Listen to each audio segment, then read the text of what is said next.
Governor Schwarzenegger said it's time California institutes Obamacare. Time to delve into the Feldman files for this one. Joining us is investigative reporter and blogger Charles Feldman. Charles, how are you? How are you, Fred? Just fine. Thanks for being here. All right. Why is he so insistent, and what kind of reaction will Californians have to this?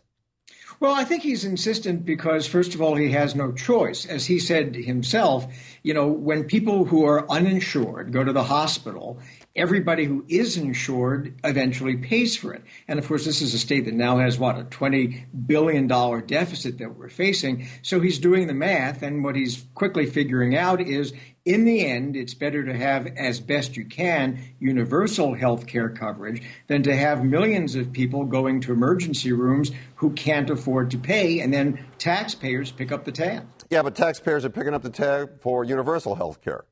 Yeah, and in the end, look, we all end up paying for it, but I guess that his calculation is, as is the White House's calculation, that this is just a fairer way for everybody to pay for it. And also because there are other rules that are now in effect or will be in effect as this law progresses that will make it better for everybody, including people here in California. You know what? I truly don't think it's better for anybody, or anybody feels it's better if they're the ones paying, with all due respect.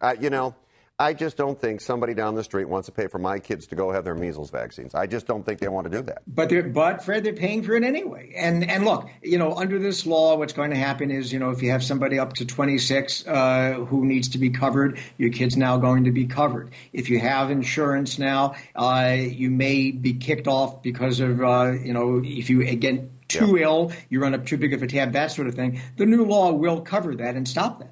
All right, we got a minute left. You want to do one more here in a minute? Sure. We've talked about the early release inmate program here in the state of California. They did it to save money.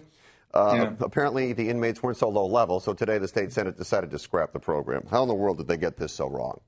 Well, they got it wrong because they were in a rush. They got it wrong because they seldom read the legislation that they vote on. But also what they've now done, of course, is they've kicked it in effect back to the feds. Because remember, California is under a federal court order to greatly reduce the prison population. So in a way, they're going to have their cake and eat it, too. Now they can go back and say to the people who vote for them, we made a mistake. We put the people back in prison. We locked the doors again. But the federal government's going to come along. The court's going to come along and say sooner or later, you know what? You're going to have to let a lot of these people out anyway. It's a no-win. No-win. It's a no-win situation. Right. All right. Charles, nice job. Always good talking to you. Have a great weekend. Same. You too. All right.